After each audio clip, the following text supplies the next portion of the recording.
আব্দুর রাজ্জাক সাহেব শুধু মুখস্থ নাই, এবার ঘুমের ঘরে বলতে পারি। হ্যাঁ, আমি সেটাই চাচ্ছি। তো তুমি ঘুমের ঘরে বলতে পারো, তোমার হাতে বড় মোবাইল নাকি?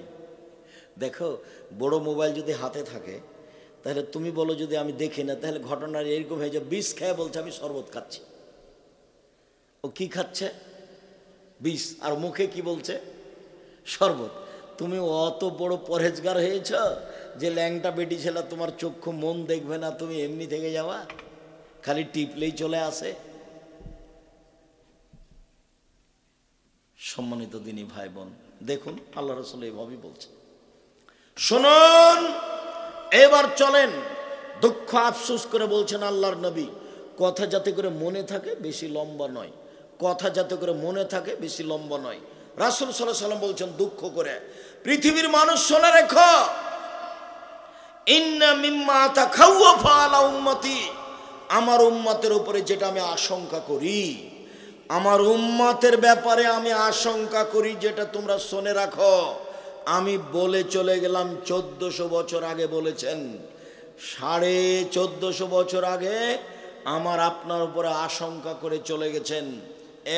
এক, আইম্মাতাম মুজিল্লিন, আমার উম্মতেরা আলেম ওলামারা ধর্ম বেচে খাবে। কি ব্যাপার আব্দুর রাজ্জাক সাহেব, আবার একটু বলবেন? হ্যাঁ, আবার বলি। আইম্মাতাম মুজিল্লিন, আমার উম্মতেরা আলেমেরা হবে ভ্রান্ত। কোরআন মাজিদ পড়ে বলছে, দেখেন আল্লাহ বলছেন ভোটের কথা। আচ্ছা, ভোট তো এটা আব্রাহাম লিঙ্কনের ইলেকশন, মুচিও প্রধানমন্ত্রী হতে পারে। মুচি, এর নাম গণতন্ত্র।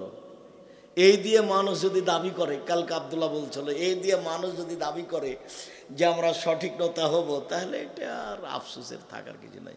আসলে অবুঝ মানুষ এরাই, কোনো দিন হয়নি, কোনো দিন হবে না, এর ভিত্তি হারাম।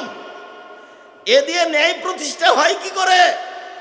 ঈসব বলছেন জাতির সামনে পেশ করতে হবে জুলাইখাকে। আমি জুলাইখার স্বামীর অবর্তমানে বিশ্বাসঘাতকতা করিনি। বিশ্বাসঘাতক কোনোদিন নবী হতে পারে না।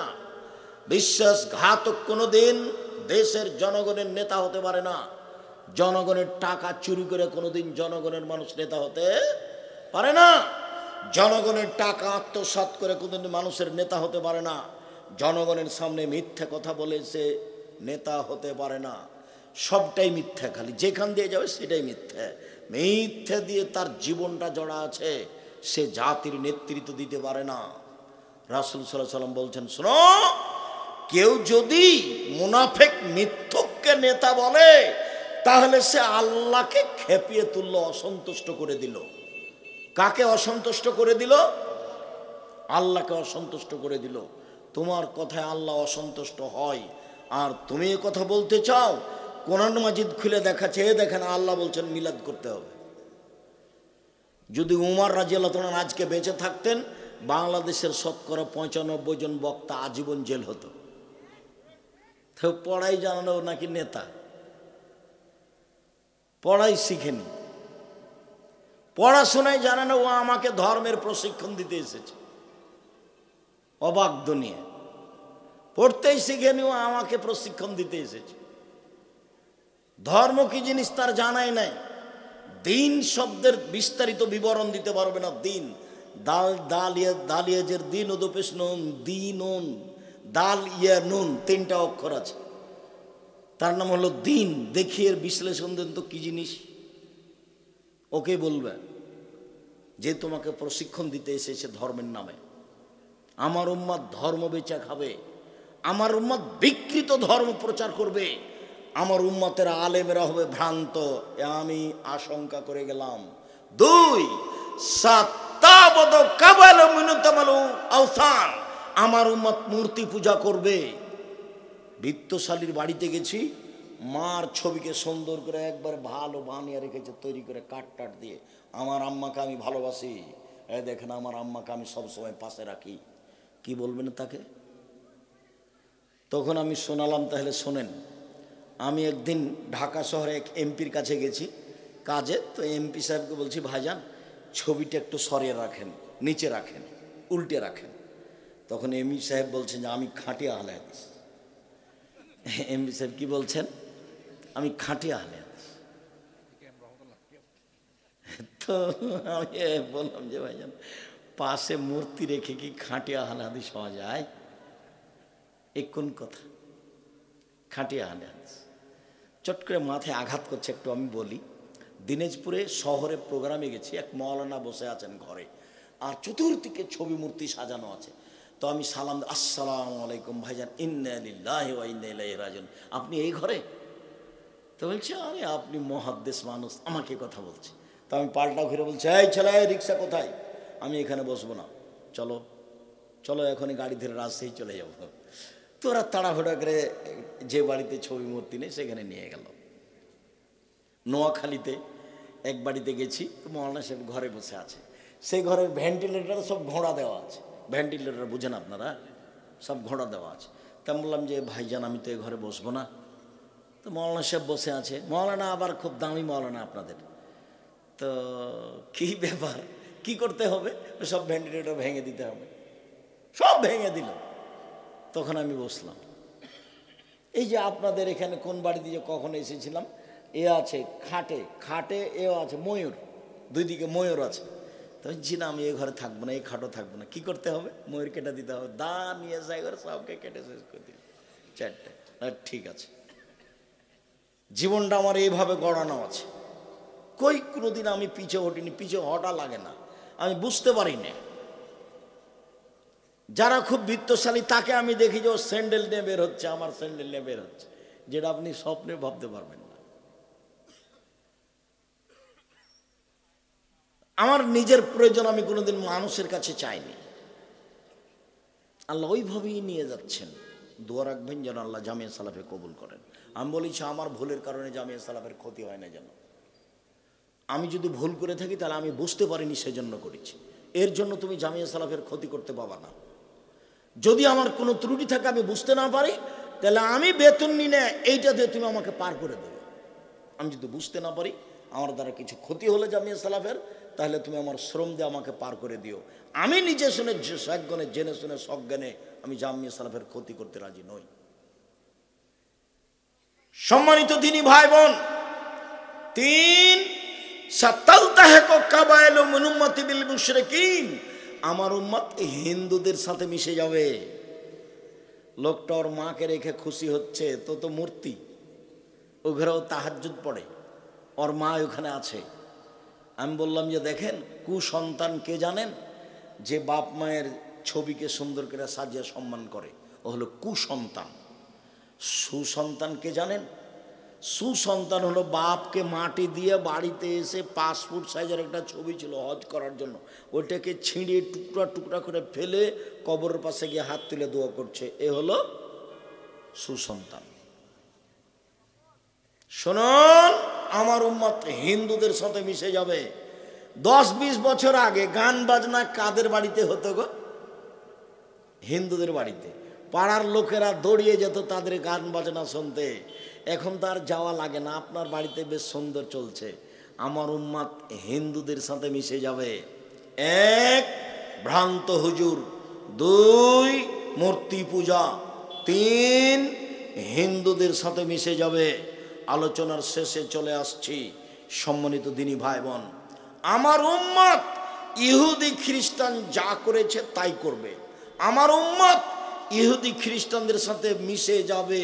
পোশাক আশাকে, চুল ছাঁটাতে, জুতা স্যান্ডেলে, শিক্ষা প্রতিষ্ঠানে, খাতা কলমে, চাল চলনে, আচার আচরণে, খাওয়া পান করাতে, কথাবার্তাতে, সব জায়গাতেই হিন্দুদের সাথে মিশে যাবে। আমি চাচার সাথে, ছেলের চাচার সাথে বাড়িতে ঢুকছি লন্ডনে। এবার ছেলে বাড়ির ভিতর থেকে আসছে, চাচার ভাতিজাই সামনাসামনি দেখা। ভাতিজা বলছে গুড মর্নিং, চাচাও তাই বলল। এবার খেতে বসলাম যখন, তখন আমি বললাম ধর্ম বিক্রি করতে লন্ডনে আসিনি, আদর্শ বিক্রি করে খেতে লন্ডনে আসিনি। আমার আদর্শ দেখা হলে আসসালামু আলাইকুম, ছেলে বলবে আসসালামু আলাইকুম, বাপে কি বলবে? ওয়ালাইকুম আসসালাম। এই ছেলের দাদা হাফেজ, মসজিদের ইমামতি করার জন্য হাফেজ হিসেবে বাংলাদেশ লালমনিরহাট আপনার ওই কুড়িগ্রাম থেকে গেছিল, ওই দেশে কুড়িগ্রাম থেকে, ওখানে বাড়ি করে এখন আছে ছেলেরা 4-5টা, ওখানে এভাবে দিন কাটায়। এখন তার ছেলেরা এইভাবে দিন কাটাচ্ছে। আমার উম্মত ইহুদি খ্রিস্টানের সাথে মিশে যাবে। এক, ডান হাতের বিঘত যেমন বাম হাতের সমান সমান সমান মিশে যাবে। দুই, ডান পায়ের জুতা যেমন বাম পায়ের সমান সমান সমান মিশে যাবে। ওরা যা করবে আমার উম্মত তাই করবে। বলতে বলতে ভাষাগত নিচে নামতে লাগলেন। নামতে নামতে বলছেন, ইহুদি খ্রিস্টান যদি মায়ের সাথে জেনা করে থাকে, আমার উম্মত মায়ের সাথে জেনা করবে। নাউজুবিল্লাহ, রাসূলের মুখের ভাষা। ওরা যদি মায়ের সাথে জেনা করে থাকে, আমার উম্মত করবে। তাহলে মাথার চুল এইভাবে আমার ছেলে ছাঁটতে শিখলো কিভাবে? ওপরে চুল আছে, সব চাঁচা আছে, এটা কি? আমার ছেলেটা ছাঁটবে কেন? আজ না হয় দেখতে পাচ্ছি এদের 30 বছর আগে যখন বাংলাদেশের ছেলে মেয়ে বলছে আমার সোনার বাংলা, ওমা তোমার আকাশ, ওমা তোমার বাতাস, তখন ঠাকুর তো বলছে ওমা তোমার আকাশ তোমার বাতাস। তা আমি বলছি তো তোর বাপের আকাশ। ঠাকুর তার গানে বলেছে ও কালিমা তোমার আকাশ, ও কালিমা তোমার বাতাস। ঠাকুর বাংলাদেশের শত্রু, ঠাকুর মুসলমানের শত্রু, ঠাকুর বাংলা ভাষার শত্রু, ঠাকুর ঢাকা বিশ্ববিদ্যালয়ের শত্রু, ঠাকুর জাতির শত্রু, ঠাকুর খ্রিস্টানদের সবচেয়ে বড় দালাল। যেদিন আমরা মুসলিম পুরুষ নারী ইংরেজদের হাতে নির্যাতিত হয়ে জেলে, তখন ঠাকুর লন্ডনে থাকে। ঠাকুর এ দেশের মাটির সবচেয়ে বড় দালাল। সেই ঠাকুর দালালের গান আমার ছেলে মেয়ে বলে ওমা তোমার আকাশ, ওমা তোমার বাতাস। আমি বললাম তোর বাপের আকাশ। একজন মুসলমানের ইতর শ্রেণীর সন্তান সিলেট কোর্টে আমার নামে কেস করলো 5,000 কোটি টাকার। কেন? আব্দুর রাহিম সাহেব ঠাকুরের নিন্দা করেছে। আরে ঠাকুর ঢাকা বিশ্ববিদ্যালয়ের বিরোধিতা করে খারাপ হলো না? ঠাকুর তোমাকে এখানে জেলে রেখে নির্যাতন করে দালালি করে লন্ডনে গিয়ে থাকে, সেটা তোমাকে খারাপ লাগলো না? তোমার ছেলে মেয়ের মুখে বলল তোমার আকাশ তোমার বাতাস, মানে কালিমায়ের আকাশ কালিমায়ের বাতাস, আর বাপের আকাশ। বাংলাদেশের পুরুষ নারীকে একবারে হিন্দুতে পরিণত করে দিল। তারপরেও ঠাকুর তোমার মিঠে। আমি তো কথা বলতে পারি না। আমি তো সেই 30 বছর আগে বলেছি, বাংলাদেশে 71 সাল থেকে নিয়ে এখন পর্যন্ত কোনোদিন শিক্ষিত মানুষ শিক্ষামন্ত্রী হয়নি। ঠাকুরের কবিতাকে যে বিবেচনা করতে পারে না, সে আবার কিসের শিক্ষামন্ত্রী? একটা বই এখন আছে কিনা আমি বলতে পারছি না, শিক্ষা বনাম জাহেলিয়াত। 1 থেকে আপাতত 10 পর্যন্ত শিক্ষাকে নাকচ করা হয়েছে। আপনি দেখেন এখানে আছে, এই শিক্ষা নয়। বেগম রোকেয়া বলেছে অবরোধবাসিনী, বই লেখা হয়েছে কেন হব অবরোধবাসিনী। সে পর্দার এত তীব্র বিরোধী ছিল। 1 মিনিট, সিরাজগঞ্জ কথার কথা, সিরাজগঞ্জ ট্রেন স্টেশনে সিরাজগঞ্জ জেলার মেয়েরা হজে যাবে তো বেশি পর্দা করে। তখন দেবর ভাসুর স্বামীরাকে বলেছে গাড়ি আসতে দেরি আছে, আমরা কোথাও যাব না, তোমরা একটা বড় চাদর দিয়ে আমাদেরকে ঢেকে দাও। তো এখন তারা স্টেশনের প্ল্যাটফর্মে বড় চাদর দিয়ে ঢাকা আছে। এখন বেগম রোকেয়া নিন্দা করছে। দেখেন বেগম রোকেয়া নিন্দা করছে, ওই মেয়েগুলোর পাশ দিয়ে হাঁটছে। এবার স্টেশন মাস্টার পা দিয়ে লাথি মেরে দেখছে এগুলো কিসের বস্তা, এগুলো কিসের বস্তা, এগুলো কিসের বস্তা। পর্দার নিন্দা করছে, পা দিয়ে লাথি মেরে বস্তা দেখাচ্ছে। কাপড় দিয়ে ঢাকা আছে। ওরা কারা? পরহেজগার মহিলা যারা হজ করতে যাবে। তো বেগম রোকেয়া নকল করছে, স্টেশন মাস্টার দিয়ে কি দেখাচ্ছে, কিসের বস্তা এগুলো, পা দিয়ে লাথি মেরে দেখাচ্ছে। বেগম রোকেয়াকে তুমি পড়ো, আমি পড়িনি কোনোদিন। তোমার মিঠা হতে পারে ঠাকুর, আমার মিঠা নয়। জাতিকে যে কবর দিয়েছে সে কোনোদিন জাতির ভালো হতে পারে না। আমার ছেলে মেয়েকে যে মুশরিক করেছে সে কোনোদিন ভালো হতে পারে না। ঠাকুর জাতির শত্রু, ঠাকুর মুসলমানের শত্রু, ঠাকুর বাংলা ভাষার শত্রু, ঠাকুর ঢাকা বিশ্ববিদ্যালয়ের শত্রু, ঠাকুর বাংলাদেশের সবচেয়ে বড় দালাল। ঠাকুর আমাকে জেল হাজতে রেখে, আমার বোনকে, আমার মাকে, আমার বাপকে জেল হাজতে রেখে ইংরেজদের হাতে তুলে দিয়ে ঠাকুর লন্ডনে বসবাস করে। তার গান কবিতা আমার ছেলে মেয়ে হিন্দু হওয়ার আশায় পড়ে। ক্ষমতা দেখে, দাপট দেখে বসবাস করবেন না। নেত্রীর বয়স যদি 45 মিনিট হয়, আপনারও ধ্বংস সুনিশ্চিত। কাজেই বাড়াবাড়ি করে, ক্ষমতা দেখিয়ে, মানুষকে অপমান করে, মানুষকে জেল হাজতে রেখে, নিজেকে শিক্ষিত মনে করে, বিত্তশালী মনে করে 1 মিনিট কাটাবেন না। ফেরাউন 1500 বছর পরে ডুবে গেছে। 1500 বছর পরে ফেরাউন ডুবে গেছে। কাজেই উল্টা কর্মের ফল একদিন ভোগ করতে হবে। ইহকালও হতে পারে, পরকালও হতে পারে। সম্মানিত দিনী ভাই বোন, গান বাজনা, বাদ্যযন্ত্র, খেলতামাশার ফলাফল খুব বেশি খারাপ। এমন কোনো পাপ নেই দুনিয়াতে যেই পাপের শেষ ফলাফল বানর হওয়া, সোর হওয়া। 1 মিনিট কথার শেষে যাওয়ার পূর্বে সব বই পুস্তক নিয়ে যাবেন। আব্দুল্লাহর ওই ফিলিস্তিন নিয়ে বই আছে, ব্যতিক্রম বই, পদকীয় আলিতে সম্পত্তির আব্দুল্লাহ লেখে। দেখেন এই মাসে দেশ নিয়ে অনেক গুরুত্বপূর্ণ কথা আছে, সম্পাদকে আব্দুল্লাহ লিখে। আর ওর তো বই আছে বুখারীর ব্যতিক্রম ব্যাখ্যা মিন্নাতুল বারী। তারপরে সজলের সাথে যে বাহাস করেছিল, সজল বলেছিল যে হাদিস মানা যাবে না, কোরআন মানতে হবে। সেই ঘটনা আপনাদের জানা আছে। এই বই পুস্তকগুলি আছে। আর আমি তো খাকসার সাধারণ মানুষ, সলাতের উপরে, নামাজের উপরে গুরুত্বপূর্ণ বই আছে। দুয়ার বইটা আছে, অন্যান্য কিছু বই আছে। আব্দুল্লাহ রাম্মার ওইটা বই, কেন এই নির্যাতন কি তার প্রতিকার, কেন হবো অবরোধ বাসিনী, শিক্ষা বনাম জাহেলিয়াত, এগুলো আব্দুল্লাহ রাম্মার লিখা। আমার দিনী বোনদেরকে সকলকে পড়ার জন্য অনুরোধ জানাচ্ছি। সম্মানিত দিনী ভাই বোন, আমি আপনাদেরকে আলোচনার শেষে এসে অন্য একটা কথা বলতে চেয়েছিলাম, এখন দেখছি না। 4টে জিনিস মনে রাখবেন। 1 5 ওয়াক্ত সালাত, 2 হালাল রুজি, 3 কোরআন তেলাওয়াত, 4 আড্ডা পিটবেন না, দোকানে বসে সময় কাটাবেন না, কোনো জায়গাতে গল্প গুজব লিপ্ত হবেন না। একবার যদি মুখ ফসকে কারো বদনাম করেন, তাহলে তাহাজ্জুদ পড়ে কুলাবে না, মুখ আপনাকে জাহান্নামে ঠেলে নিয়ে চলে যাবে। বাস দোকানে যাবেন, আসসালামু আলাইকুম, এই ছেলে লবণ আছে? জি আছে, 1 কেজি লবণ দাও। কাঁচামরিচ আছে? জি আছে, 200 কাঁচামরিচ দাও। বাস টাকা দেওয়া হয়েছে, আসসালামু আলাইকুম, গেলাম। এই পর্যন্ত দোকানের সামনে থাকবেন, এর চেয়ে বেশি নয়। সম্মানিত দিনী ভাই বোন, আমি সকল দিনী ভাই বোনকে 5 ওয়াক্ত সালাত আদায়ের আন্তরিকভাবে অনুরোধ জানিয়ে, ছেলে মেয়ের উপরে, আহাল পরিবারের উপরে শক্ত থেকে শক্ত হওয়ার অনুরোধ জানিয়ে, মাকে সত্য মা হওয়ার দাবি জানিয়ে, খালা ফুফু সৎ মা না হওয়ার দাবি জানিয়ে আলোচনা শেষ করলাম। যাওয়ার পূর্বে সবাই বই পুস্তকগুলি দেখবেন। নামাজের উপরে আমার কথাগুলি আছে উপদেশ বই, এই কথাগুলি পাবেন হুবাহু। সবার কল্যাণ কামনা করে বলি, আল্লাহ আমাদের যারা মারা গেছে তুমি তাদের কবরের শাস্তি মাফ করো, আমরা যারা অসুস্থ তুমি তাদের আরোগ্য দান করো, আমরা যারা বেঁচে আছি তুমি তাদেরকে তোমার রাসূলের পদ্ধতি অনুযায়ী চলার তৌফিক দান করো। এ দাবি, এ দাওয়া, এই দোয়া রেখে,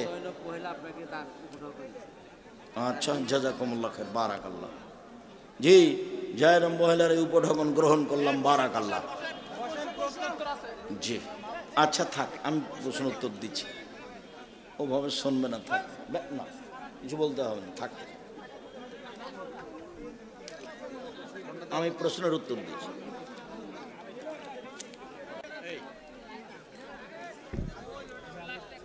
আপত্তিমূলক কোনো জিজ্ঞাসা এখানে পেশ করবেন না। সিজদাতে, আচ্ছা জাযাকুমুল্লাহ খাইর, বারাকাল্লাহ।